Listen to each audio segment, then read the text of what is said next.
I love hosting and having dinner parties, so this week I had some friends over for a pear-themed dinner party, and I made gemelli pasta with a pear and gorgonzola sauce, a brie and pear puff pastry appetizer, a pear and prosciutto arugula salad, a pear white wine sangria, and cinnamon sugar poached pear puff pastries for dessert. I got started making my pasta dough, divided into smaller pieces, and then rolled it out and used 2 pieces twisted together and then cut that up to create the gemelli pasta.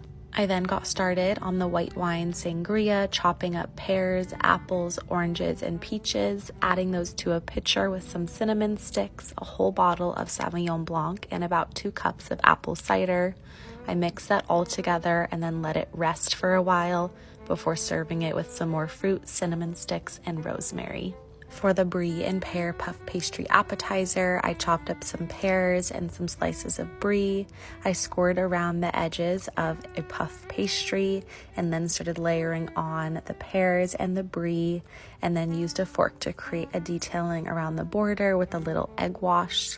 I then baked it in the oven, topped it with some honey and thyme, and then I made a simple maple syrup, olive oil, lemon juice, salt, and pepper dressing. I dressed some arugula and then added on sliced pears, prosciutto, gorgonzola, and some candied pecans. I cooked the pasta, added some butter, gorgonzola, heavy cream, and lemon juice, and some brown sugar, mixed that all together, then added in some pears in the pasta, and here is the final product for our dinner.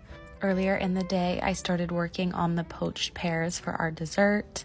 I removed the skin and the seeds and then started working on a mixture on the stove to poach the pears in. I added the pears into the mixture, added some parchment on top, and let them soak up all the yummy flavors. I added them to some containers to continue soaking while I made a butter, brown sugar, and cinnamon mixture.